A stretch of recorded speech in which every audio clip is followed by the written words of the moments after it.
Thanks for sticking with us this morning. Well, movies take you out of your own world and into another, at least for a little bit of time, Davis. Yeah, and we have a festival right here in our area that showcases local and independent filmmakers, the Maumee Movie Festival.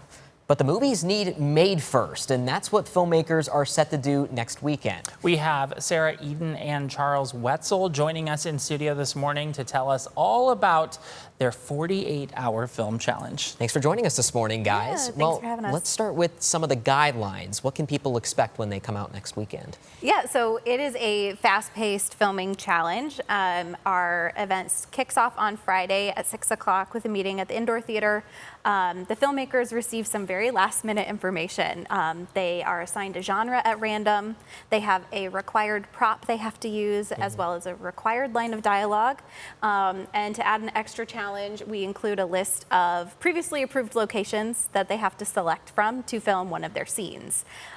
So there's no pre-planning involved. They just get their information and are off to the races. Really just kind of running and gunning to get everything filmed, or not even just coordinating, leading up to it too. I'm sure that adds a little bit more to the challenge as well. Definitely. They don't know any kind of what they're doing with the story, where they're going to be, what they're going to film.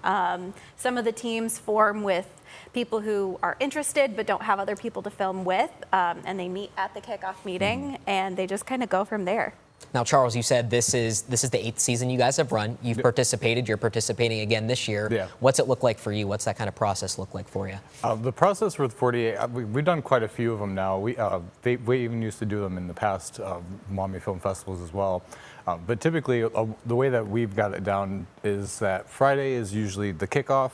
We spend Friday night writing and then planning, essentially. And then Saturday, we spend all day shooting, like basically get up in the morning, shoot all morning, a lot of times into the night. I think last year we shot from 9 a.m. to about 4 a.m. Wow. And then immediately after that, you start editing all the way through Sunday until the deadline. And then once you get it in, that's it, it's done. Goodness. So then, everyone's putting in all this work for them to be edited and finalized. Do they all get to then see the final product of what was made in that time? Yeah, so the 48-hour films are included in our judging roster for the film festival that happens in September. So they're put in front of our panel of judges to score, and then screened during the festival weekend for our audience, and included in their own award category. Now, you guys might have some bias, but what are some of the favorite films that you've seen throughout the years? There are two I really enjoyed in the last couple of years. One was called Hi, David. Oh, yeah. It was a bit of a horror-esque. Okay. And the other was, last year we had a student filmmaker who, it was their first time doing anything like this. And it was really cool to see someone come out, especially someone younger, just getting started, learning about the craft and jumping in. Wow. I know one that stands out to me is Lobster Man. Interesting. Every year he makes a film.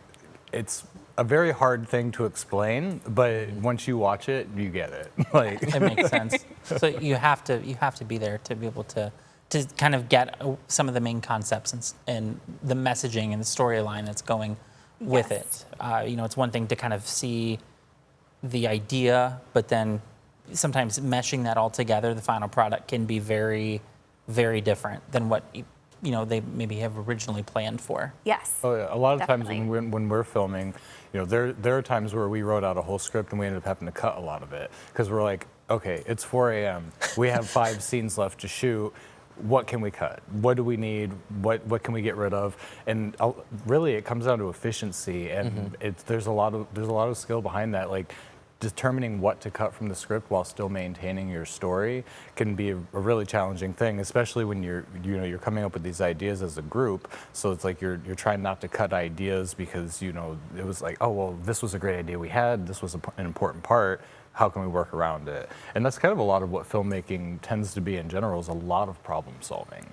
Can people still sign up even today for this? Absolutely. So registration's available on the Film Festival website, MaumeeFilmFestival.com, and teams can register all the way up until in person at the kickoff meeting on Wow. Friday. Nice. Wow, wonderful. So there's even, it sounds like there's a little bit of everything for everyone. And like you said, there are, students that were getting involved in this. So anyone can jump in and try it and try their part at trying to get their short film. What's the longest film, out of curiosity, anyone's So made? in the 48-hour challenge, it's a 3 to 8 minute requirement.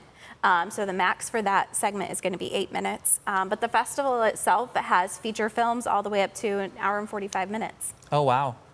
Well, if this sounds like it might be something for you, make sure to check it out next week. Sarah Charles, thanks so much for joining us this Thanks. morning.